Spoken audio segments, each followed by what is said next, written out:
I think now we're live. Hello, everybody. So how about before we get going here, we introduce ourselves, the guys of the Citizens Utility Board. I'm Scott Allen, Cubs Energy Policy Specialist. I'm down in Bloomington. Jim. Hi, everybody. My name is Jim Chilson. I'm Director of Communications at Cub. Eric. Hey everyone, my name's Eric DeBellis. I'm the General Counsel at Cub. And Matt? Thank you. Hey everybody, thanks for tuning in. I'm Matt Harvey. I'm the Program Manager at Cub in the Outreach Department. I'm calling in from Chicago. And it looks like we are live and good on our Facebook. So, And if anybody has questions while we go through this, feel free to put them in the Facebook. I guess it's a chat, and we'll do our best to answer those. So what are we doing here? Why are we talking today? What is the Nicor rate hike request Q&A? So I guess the most basic way to answer that question is that Nicor Gas has asked for a rate hike. They've asked permission to raise their rates, and we'll get into what exactly that means. But we, Cub, wanted to let people know that this was happening because there is an opportunity for people to go give their thoughts to the Commerce Commission on how they feel about this rate hike, how it will affect them. And we'll get into a little bit more of what that looks like a little bit later too. But that's what's going on. And I think maybe the headline for this, Jim, you're the media guy, so would this make a good headline, is that this is a new record rate hike request from Nicor, like $316 million. That's the case, correct? Oh, you're muted, Jim. Sorry about that, everybody. Absolutely, you are correct. And it's actually a little bit more than that, right, Eric? It's 316.5 million. So pretty significant amount of money. And we're going to talk about how significant that is. What does that mean for us as Nicor customers? Or at least I'm a Nicor customer. We'll get into all of those details too. But I think just to give some background, on this, like we'll get into like what is a rate case. But for Nicor, how many rate hikes have they gotten, Eric or Jim, over the last few years? Sure. So this is Nicor's fifth request for a rate increase since 2017. Nicor got rate increases in 2017, 2018, 2021, and 2023. Those four rate hikes increased Nicor's delivery rates by $747 million. Which taken together, that more than doubled the company's total delivery charges to customers. And they did that in just 7 years. If the Illinois Commerce Commission approves even just $253 million of the $316.5 that Nicor is asking for, that's $1 billion more that Nicor will be charging customers every year for delivery service compared to not that long ago, 2017. I think we all remember 2017 very clearly. Yeah. Yes. Yeah. That's significant. And this is not a yearly occurrence. It's not like there's a mandate for a gas utility to come in every year and ask for a rate increase or a rate decrease. But it's something that happens. What prompts this, Eric? Like what causes a Nicor or an Ameren to say, we're going to go ask for a rate increase? Yeah. So, So I've never worked for a utility, but people who have tell me that utilities file for rate cases when they believe doing so would increase their profits without creating political or public relations problems that they don't think they can manage. So rate cases set the annual total delivery revenue amount. It's not per customer. So if the utility adds a lot of customers and costs to serve them, that might make them want to file a rate case, right? If interest rates go up and the cost to finance operations increase, which anybody who's trying to buy a home these last few years knows how interest rates have changed and affected their finances as well, right? It affects everyone trying to borrow money. The utility will file a rate case to make up that difference. Also, if they're adding infrastructure costs faster than their existing infrastructure is depreciating, they'll seek a rate increase to fund that net growth. There are legitimate reasons why costs go up over time, just like for most businesses. But then there's the stuff they ask for just to see if they can get away with it. Yeah, so it's that's kind of the gist of it. Then I guess is there may be an opportunity to make some money here for shareholders. We think it's ripe, so let's go for it. Let's make that ask. Can I just add yes, one thing, Scott, is just to say that, adding on to what Eric said, Eric, all that is correct, that this is a problem, a statewide problem. Like it's really shows itself in Chicago with People's Gas, where we have this full-blown, heating affordability crisis. But Ameren customers know about this. Nicor customers know about this. These companies have been asking for rate hikes over and over and over again over the last decade. So this is a statewide problem. So, somebody in Elgin who's going to speak at, the public forum this Thursday on the Nicor rate hike request can identify with the person down in, Carbondale or in Peoria who's dealing with, high gas bills or rapidly escalating gas bills, because this is like a gas utility problem, not just a Nicor problem. Just wanted to add that. So. Yeah, exactly. And I know Matt and I, we were talking to the public a lot, the customers of this a lot. And I think one of the things that we try to be mindful of is, especially when educating somebody about how to read their bill and what they can do about these rate increases, is to make the differentiation for people, just to make sure that we're correct here, that this has nothing to do with the price of gas, of the gas commodity, of methane coming through the pipes. We're talking the infrastructure, the pipes and the meters and all of that stuff, correct? Yeah, exactly. So in Illinois, the gas itself is extracted and stored by other companies, and those companies sell it to our local utilities, who then deliver it to our homes and businesses. We pay for the gas itself through the supply charges that you see labeled as supply on your bill. Nicor does not make a profit on supply, just like your electric utility doesn't make a profit on electric supply. It works the same way. They're just charging you what they paid to get it. It's what we call a pass-through, right? They're passing along what they paid to someone else, and they don't take a markup on the supply part themselves. As far as your gas delivery utility is concerned, they would rather, in a perfect world, that you paid less for supply, because it's more money that you can pay them for delivery, right? One caveat is if you're signed up with an alternative supplier, where someone other than your local gas utility is providing you gas supply service, they charge you whatever your contract with them says. So watch that closely. Their business is to try to make profit on supply, right? It's possible they're charging you more. So Nicor is a distribution-only utility. Their business is to deliver the gas to your building. That's how they make their money. So they own the pipe network that delivers gas into your home and all the infrastructure that runs that network. It's expensive to maintain, but it's cheaper per customer than previous models. Like, so the Peoples in Chicago, it's called the Peoples Gaslight and Coke Company, is its actual formal name. It's named after two technologies that nobody uses anymore, because it's a very old company that started delivering Coke, like coal, door to door in trucks. Right. And so the nice thing about gas is it'll deliver itself if you trap it in pipes and mess with the pressure, open and close the right valves. If you know anyone in parts of New England or other regions where the geology doesn't allow for underground pipe networks, they'll talk your ear off about how expensive it is to heat their homes with things like oil lamps and wood furnaces that most Illinoisans associate with movies set a long time ago. So, I don't want to say that, this isn't progress over past models, but it is an expensive system to maintain. And that's where these delivery rate hikes are coming from, is the infrastructure to deliver it to your home. The supply stuff is complicated and a whole other thing, and not Nicor's fault.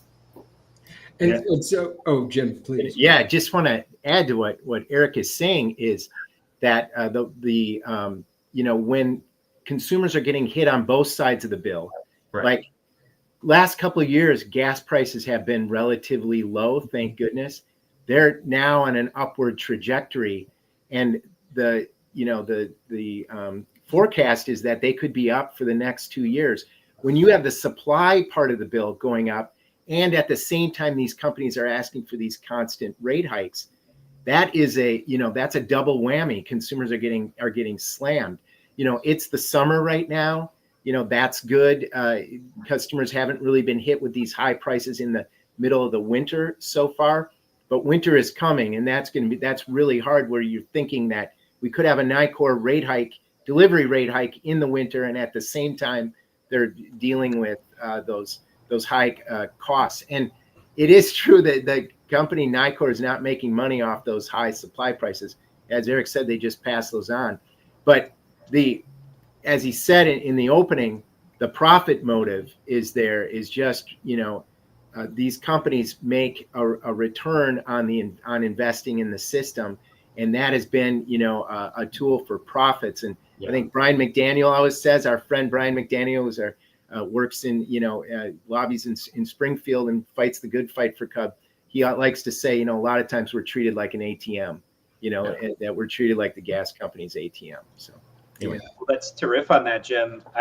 Being in Chicago, my fixed charges during the summertime are pushing like $60. So typically summertime is a reprieve from your, the cost on your gas bill. But as these fixed costs continue to go up, it's like starting to match close to what my electricity bill is in certain cases. So I think consumers are really feeling the burn right now. And if we expect this to continue to go up and go up and go up, I feel like that's going to be really problematic and create that death spiral that we so often talk about. I mean, Eric, is that something that we expect to happen? Like, is Nicor and other gas utilities, are they just going to continue in perpetuity asking for more and more money as things get more expensive? Yeah, so unfortunately, I do expect this pattern of rate increases to continue. In fairness, of course, the cost of doing business goes up over time generally. So even all else being equal, you would expect increases over time, right? It's how inflation works.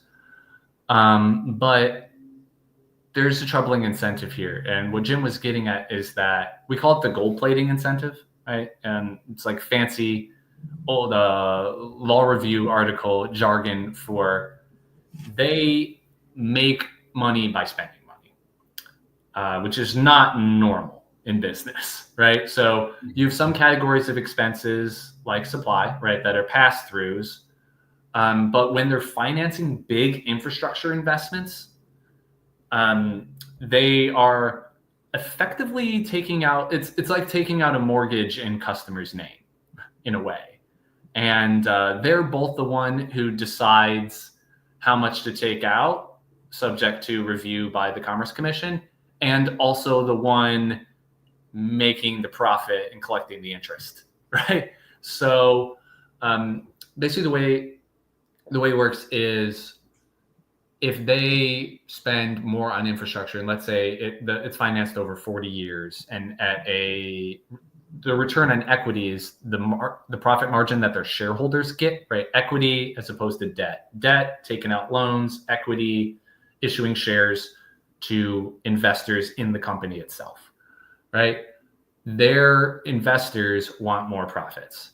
How do they have more to give them? They finance more big, expensive infrastructure and take a margin for their shareholders in how they finance it.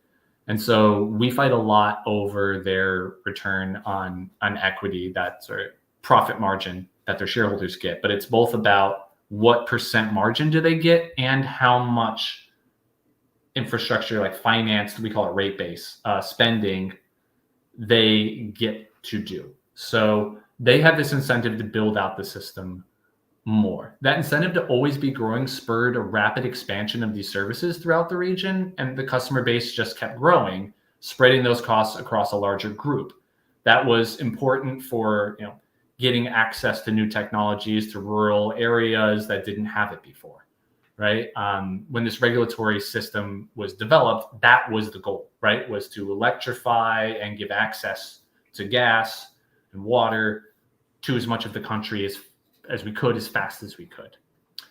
But now that Nicor serves just about everyone in their part of the state, their customer base isn't significantly growing. So they're trying to squeeze more money out of the same people for the same service. I'm also concerned that Americans' unique position since the fracking boom, where we have very low gas supply costs relative to the rest of the world, is likely changing. The US has built export terminals on our coast to condense methane gas into a liquid, put it on a barge, and ship it to other countries. So now American gas has a whole new market. Consumers here are competing with customers abroad, especially in Europe, who are used to paying much more.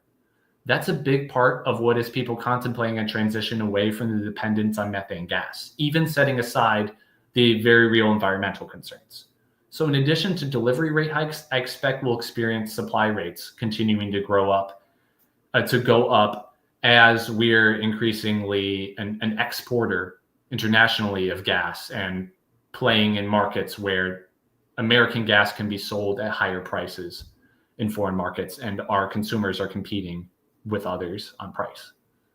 Yeah, and that's definitely going to be a big problem, I think, in the future. And we'll find venues, I think, to talk about that. But kind of bringing us back around that for this particular thing, this particular event we're talking about, the Commerce Commission they're going to want to hear how, like what Matt said, that fixed cost before you use any gas whatsoever, all of those charges on that half of your bill that deal with the delivery. That's what the Commerce Commission, I think, is interested in hearing from people is, what is your experience? Like, how is this working for you? But to go back, Eric, because one of the things I think that when I've talked to people, there are a couple of different ways to ask this question, but I think basically it comes down to, so the money. So first of all, when we say, let's say, for example, that the Commerce Commission grants $316.5 million rate hike. That means that every year now, it's not like just for 2026, we have to make that, and then we're going to go back to what it was before. Right.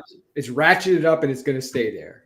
Exactly. And so the utilities decide when they file a rate case. If they don't file a new rate case, their total distribution or delivery, however you want to put it, revenues stay fixed every year, right? So if, in theory, let's say Nicor lost a ton of customers for some reason. Mm-hmm. Say there was like some gigantic electrification movement that took out, like, a bunch of people are disconnecting their gas connections, or someone figures out cold fusion to heat their homes or something. I don't know, right?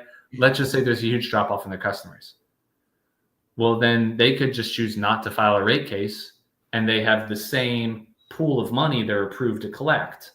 And now they're collecting it from less customers, and your per usage and per customer charges would skyrocket, right? Because what's approved by the commission is the total amount of revenue, not per customer. Per customer is backed out after the fact. They guess how much people are going to use and how many customers they have, and back out the rates from there. And then if they're off by a bit, there's a reconciliation to refund or charge you the difference. And that's locked in until there's another rate case.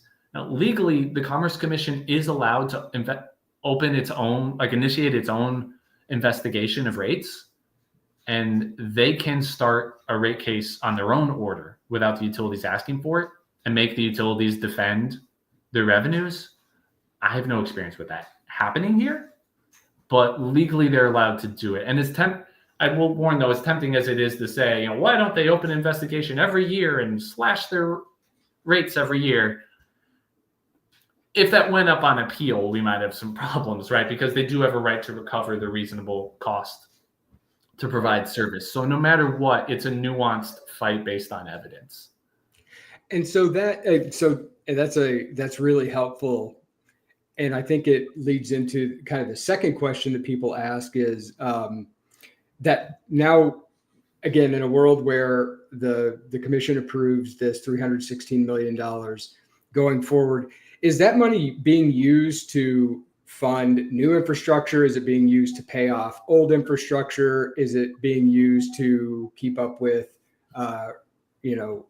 wages or none of those things? Like, is there an easy way for you to help people understand, like, where is that money going to? How much is going to shareholders versus paying for old projects versus building new projects? Sure. Yeah. So on the point of, is this covering, past or new investments and all that? So there's a lot of proposed spending in Nicor's request to replace and upgrade aging equipment. There are some new customers, but that's a much smaller part of it. We're talking like new housing developments getting built, not we're extending a huge main to an entire town that is switching from propane, right? Nicor also claims its operations and maintenance cost to keep up existing equipment and staff have increased, but the biggest single driver of their request in terms of dollars impact is Nicor wants to hugely increase the profit margin its shareholders get. Strictly profit mongering, right? That's by far the biggest part of this. The rest, it's an argument of, do you really need to do that work now? Are you replacing things that are still good and all that, right? But that's really the meat of this. And I can get into what ROE is and why ratepayers end up paying this if that works. Okay, so return on equity, we call it ROE, is the compensation of Nicor's investors. Ratepayers pay it because it's part of the utility's cost to raise capital to finance the infrastructure that serves customers. Utilities finance big infrastructure projects with a combination of equity and debt. Equity, like I said before, is selling stocks to shareholders, basically. Debt is essentially taking out loans, just to put it simply. Debt is cheaper than equity because if you can't pay a debtor, they have some rights to go after you. Whereas if your stock price goes to zero, your investors are just left losing, right? So investors demand a bigger return than lenders do because of a difference in legal rights, right? In the situation where things go sideways. So then if the utility owes lenders too much money, though, the financial risk scares shareholders because those debtors are in line ahead of them to get paid. So they then, in theory, because you could say, well, debt is cheaper, so you should finance this all through debt. But then shareholders get spooked and say, you have a lot of debt on your books. This is looking like a scary, risky investment. For me to invest, I'm going to need a sweeter deal.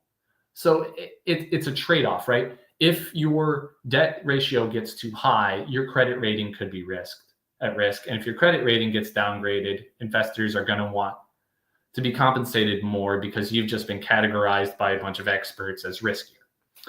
And so we're always doing that careful dance on that ratio. But the cost of debt isn't debated too fiercely usually. That's pretty straightforward. But the return on equity is a huge fight in every rate case because it's also this highly philosophical question, right? How much is a share in, it's actually Nicor's parent company, Southern Company, which is based out of Atlanta and owns a bunch of utilities. Yeah, so it's not just how much is a share of Southern Company worth, it's how much do we think an imaginary hypothetical, right, segregated out investment in Nicor is contributing to that cost, and how do you figure out what a regulated utility whose profit is determined by a government agency, not by the market, how much their shares are worth when the rest of the market is also regulated, right? So it's a bunch of people being like, well, what did similar utilities get in their states? Did everything was lower? Did anything bad happen? Oh, then we can go lower. Yeah, right. So it's a financial market where everyone's looking over each other's shoulders because the assets are kind of made up.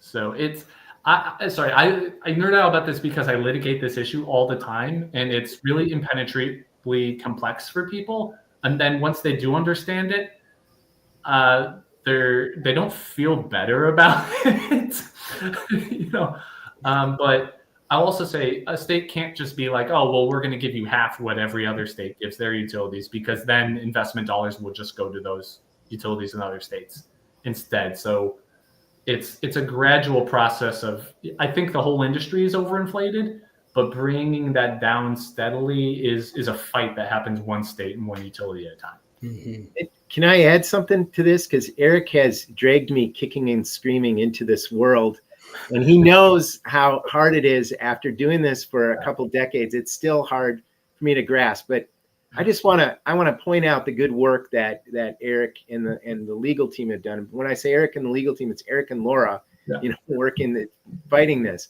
And I do want to find out before the end of this call how many hours you spend on these cases, your estimate. But with return on equity, profit rate for shareholders, this is what's always amazing to me is, and correct me if I'm wrong, Eric, maybe the numbers have changed a bit, but the numbers were originally that Nicor wants 10.35% return on equity.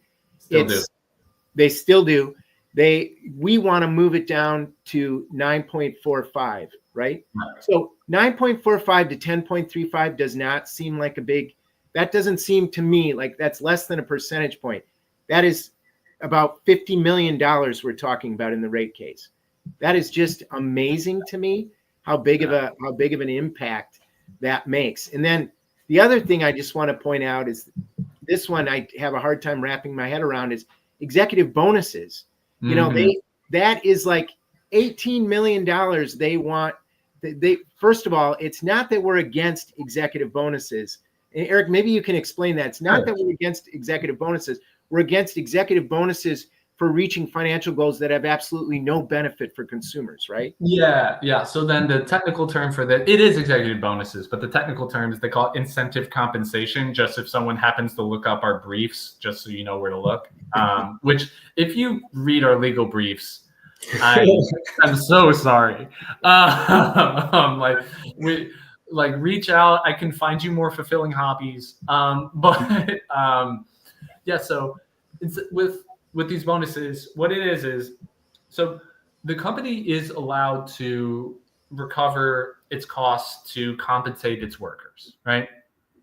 Reasonably competitive salaries and compensation packages that look like other utilities in the business, right? That's a cost of doing business. That's understood. And worth noting, they don't make a profit margin on that. That's a pass-through, right? Because it's a day-to-day operation. They're not financing it over time. And so it's not that we don't want them to pay anybody. Of course, they got to pay the workers. It's that there's a particular category of, so you'll have incentive compensation, which is bonuses that you only get if you meet a certain set of criteria. And there's a long history in Illinois of the Commerce Commission disallowing recovery, so siding with us on incentive compensation that's tied to corporate financial and profit goals.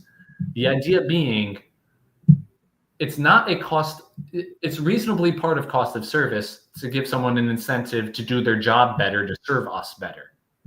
It is not a reasonable part of the cost of service to say, oh, well, this is a bonus that is basically just us dispersing if we hit certain corporate profit goals, we'll give you part of it, right? You don't get that from ratepayers. Take that from the shareholders, right? We're not saying don't give them their corporate profit-driven bonuses. If you have a good quarter and you want to give them a bonus because you're flush with cash, go ahead. But the shareholders should be paying for that because they're the ones who benefit from that, right? Don't come to ratepayers for it. And basically, the rationale for them collecting it from, when they're asked, like, how's this benefit ratepayers? Their replies get really, really funny, where they come up with these convoluted, oh, well, we'll be more profitable if we're more efficient. And if we're more efficient, we're serving you better.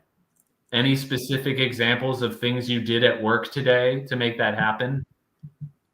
And how they benefited customers directly? No. That's specifically what we go after, is when they get a bonus because the company had a big year or big quarter. You can do that, but shareholders pay for it, not ratepayers.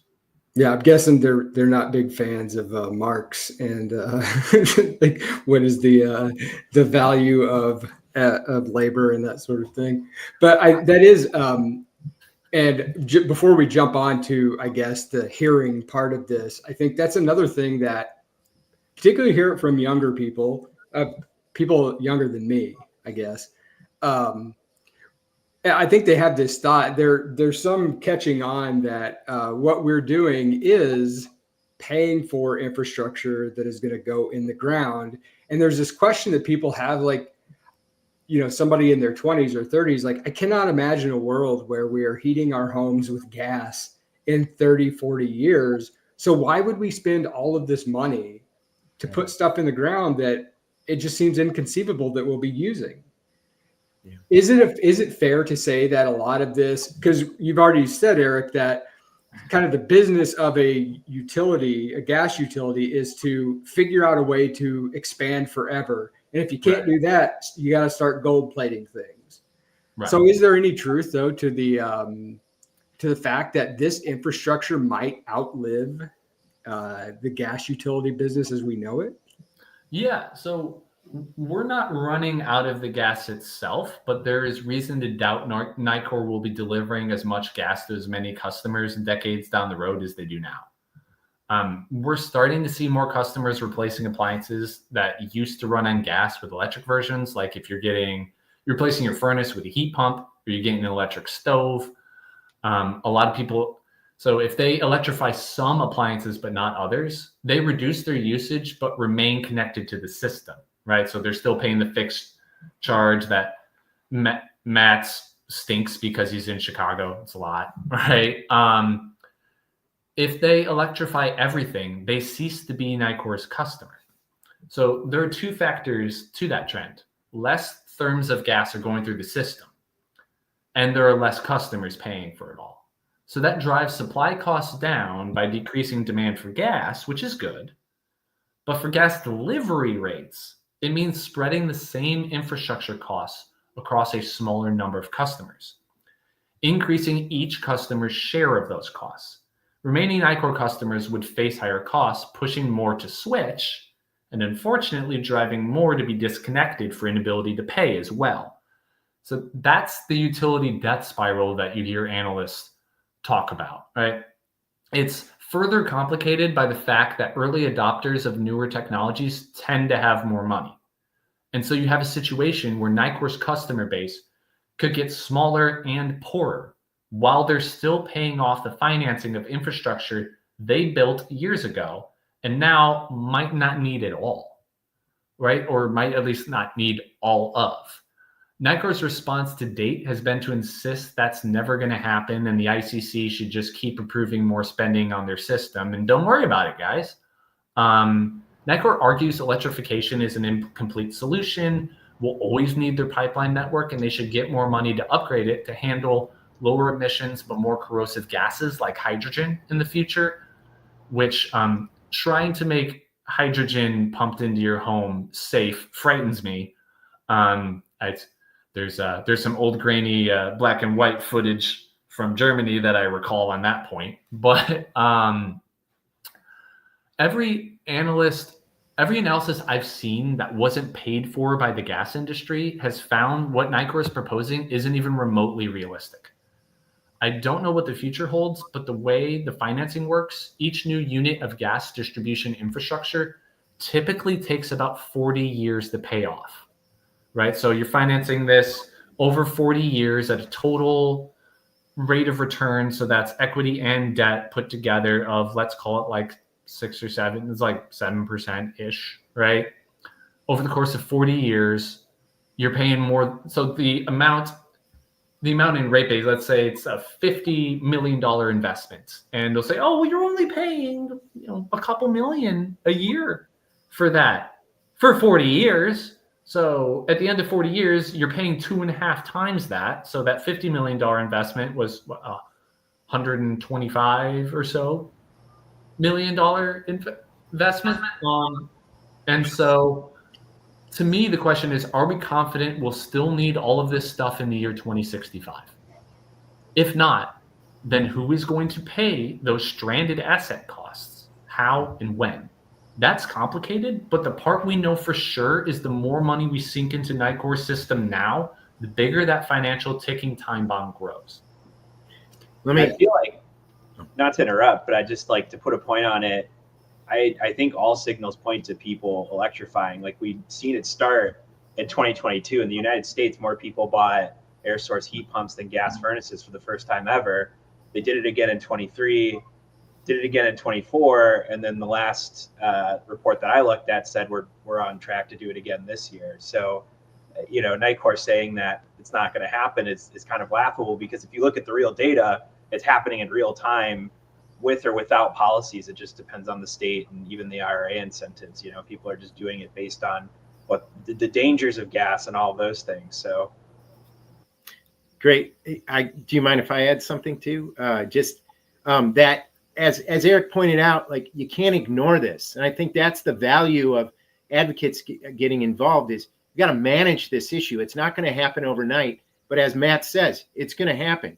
You have to manage it so that everybody's protected it's a thoughtful, managed transition. And it's not just, as everybody has said, where, people who have the means are able to go to more efficient appliances to heat their home, and that also happen to be cleaner appliances to heat their home that aren't gas. And then you got a smaller customer base left, to foot the bill. And that will not work. It's already unsustainable as is, and it could get even worse. So you have to manage this. And I think that's just excellent points all around. Just that whole idea of it's not going to happen overnight, but we need to start managing it now so that, when it is, like you said, in 2065 and the decades to come, so that we don't have a huge problem or an even bigger problem than we have now with just gas affordability. So. Yeah. And it's worth noting that these rate cases, the rates that they approve, or the revenues that they approve, apply forever until there's another rate case. But the accounting of all of it is looking ahead 1 year. Right. So there's no planning aspect to this. There's no thought of, now, how long are you going to need this? It's like, is it going to be in service next year? We just look ahead 1 year. So yeah. Context.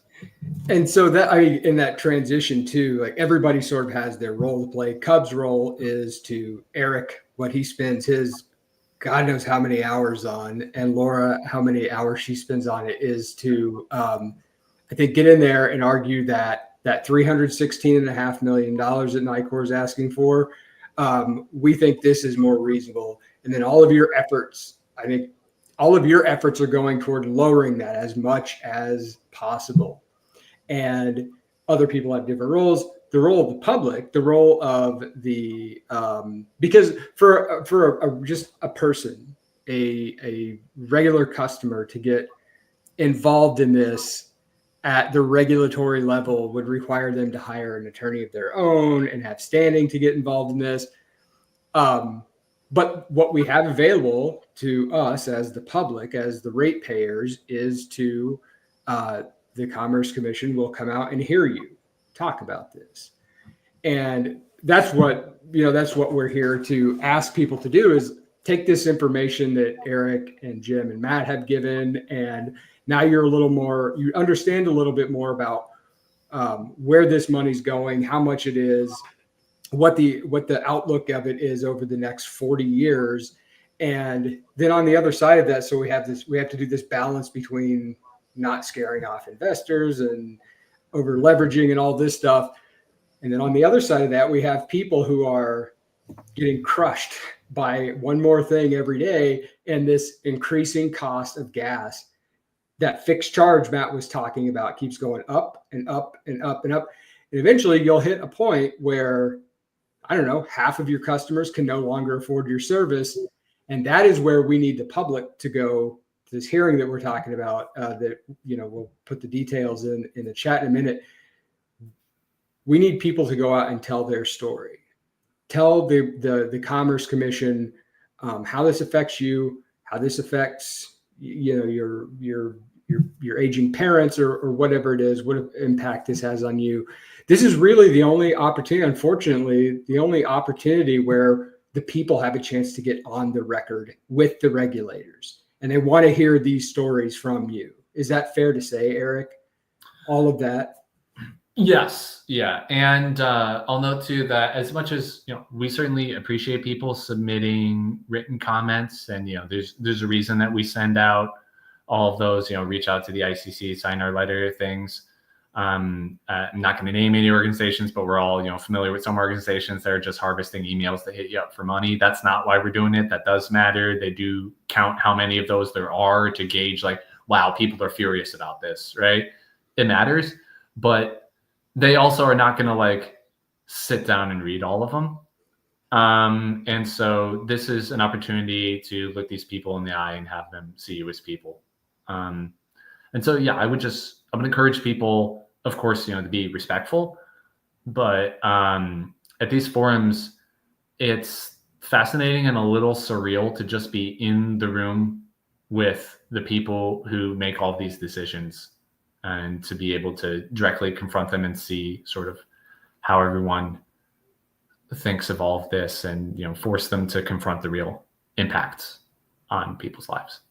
I think the best news for people is that you don't have to be an expert in anything except for your own experience. You don't have to know what Eric knows about how this works. Yeah. You just have to know how this affects you and how this will affect you if Nicor wins a $316.5 million rate increase. Tell that part of your story, and nobody is going to be there. You're not going to have to answer questions from people. You're not going to have to deal with the Commerce Commission staff, or the administrative law judge is not going to say, well, you need to answer, like you need to provide evidence for that claim that you just made.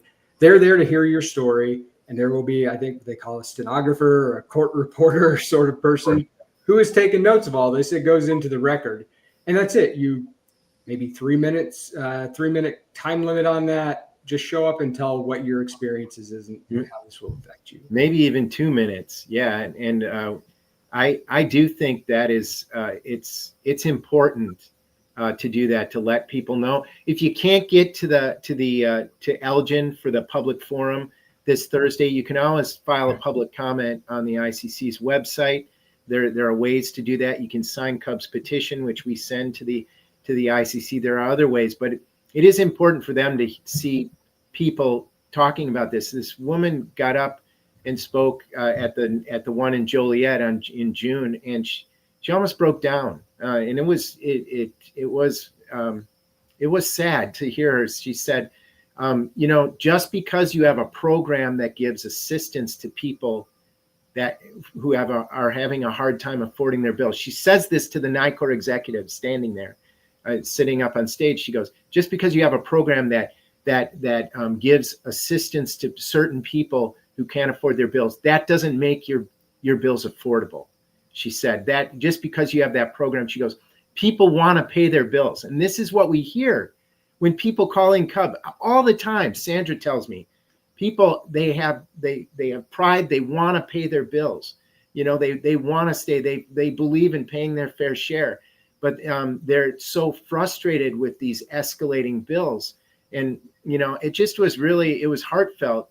In those moments, not only are good for the Commerce Commission staff to see that, for Nicor to see that, but also for consumer advocates to see that, because I can't erase that, that person getting up there and talking, her voice was cracking, and you realize this is why we're doing this. And this is why it's unsustainable. You just can't have a company every other year go for, one rate hike after another. And that's why just kudos to Eric and everybody at Cub, or any consumer advocates. But Eric, how many hours do you spend on a rate case, would you say, just trying to reduce these rate hikes as much as possible? It's pretty cyclical. The beginning of the year, when I'm reviewing their initial filings, and coming up with discovery and working with our expert witnesses initially to lay the foundation for testimony. I mean, I'm I'm working past midnight all the time, Then when I'm waiting for them to draft their testimony, I get a little bit of a break. And then I'm editing the testimony and bickering with our professional outside nerd help about weird accounting stuff that they're horrified the attorney actually read and demands to be able to understand. Because I'm like, I have to explain this to a political appointee in a few months. I need to know what it means. And then, we go back and forth. The summer's not terrible. And then, which I will appreciate when my kids are old enough to go to school, that I can actually spend time with them in the summers. And then the fall is we're coming into now where we're writing briefs. And there are weeks where I have 3 briefs due, and brief is a misnomer. Some of these are like 200 pages. Yeah. So yeah, I mean, I've gotten efficient enough at this that I can be like holding my kid in one arm and typing up a 15-page brief in an hour and a half. But I'd say so. I'll say this: the first year I was general counsel was 2023. In January, every large gas and electric utility in the state filed a rate case. For the electrics, it was their first multi-year, 4-year rate case. They all filed the same month. It was also the month that my daughter was born, and that our then general counsel, Julie, who came before me, the other half of the legal department left. So I was the entire legal department litigating, was that 7-8 rate cases? Yeah. Until Laura started in that March or April. And so, yeah, I was dealing with a newborn, and instead of being on parental leave, I was working 80-hour weeks. But my daughter is pretty attuned to utility speak at this point. She knows English, Spanish, and whatever we're talking on this call. All the opposing counsel is very nice to her.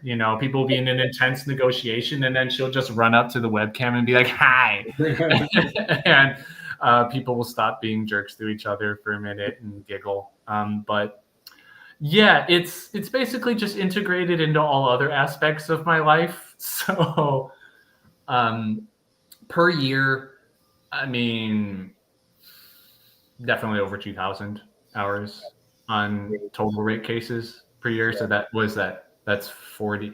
Oh yeah, that's 40-hour weeks for 50 weeks, and there's 52 in a year. And then I try to fit in all the other stuff we do. Yeah. Laura's great though. My co-counsel is awesome. We work with partner organizations. So I'll just say to people, always push us to fight for more and get more and do all that we can. I appreciate that encouragement, but also know we're doing a lot. And I think other entities, like people who are new to this space, will come in, and a few months into a case, it'll like come up that we don't have a support staff or a paralegal or secretaries or anything, and they're like, I keep just seeing you and Laura on calls. I'm like, our entire department is 2 people, and then they want to spit their coffee out. Yeah. I was just going to say, some of those partner organizations will be at the public forum, like Illinois PERG, groups like that. I should just say it's this Thursday, August 7th, 7 to 9:30 p.m. at the Hemmons Cultural Center, 45 Symphony Way in Elgin. If you can be there and make a public comment, that would be much appreciated. Go ahead, Scott. Sorry about that. That's exactly what I was going to say, Jim. We may have committed the grievous error of not giving those details right up front, but I'm sure, Matt, right, it'll be easy enough for people to find if they aren't with us at this point. Yeah, they're in the chat right now. The formatting's a little funky because I copy and pasted it, but people will get the details. There's also an Eventbrite link there, which Eventbrite is kind of weird. It sounds like it's tickets. There's no tickets. You don't have to pay anything. You just show up. It's just a way so we can understand how many folks are coming and can give you any details in real time if something changes or whatever. So you can go there if you plan on attending to get some more information. And Bob asks, is it in the Hemmons Ballroom? And I will say that I do not know the answer to that question. So I know it's the cultural center. It's Bob, are you thinking of the place on the river? Like right by downtown? It's a very nice space. It's honestly a fun location, but And what is the address there? It's 45 Symphony. Yep, 45 Symphony Way. And I guess we should also use this time to say that for our Ameren people, there are 2 opportunities for Ameren also. We'll be doing another one of these, kind of, explain what's going on and work with people on how to make their comments. We're going to partnering with Sierra Club to do that. It won't be a Facebook Live. It will be a Zoom that is open to everybody. Ameren's hearings are coming up August 27th and 28th. There'll be one in East St. Louis and one in Springfield, same times, 7 to 9:30. We'll post all the information about the locations of that. And I think we will also, Matt is going to put in I think the Zoom link. Is that what we have for the Ameren? So we're going to do a something similar to this, only it's not live, on August 21st. And we'll have more details about that soon. But Eric, Jim, Matt, thank you, Eric, especially for, it is very complicated. It's very hard to understand where all this money goes and all of that stuff. So it's really helpful to have somebody who spends how many thousands of hours you just said fighting this stuff to help us understand. Yeah, thanks for joining, everybody. And Scott, real quick, I put the information about the webinar in the chat. And can you remind me and everybody else who's listening when that's going to be? That will be August 21st at, I believe, 6:30. Great. I will also put that in the chat. But feel free to send us a message to ask if you need you didn't catch the link or something, and we'll get back to you. But until then, guys, anything else left to say? If you do want to sign a petition against the rate hike, go to cubactioncenter.com, cubactioncenter.com. All right, everybody. Appreciate it. Have a good weekend. See everybody.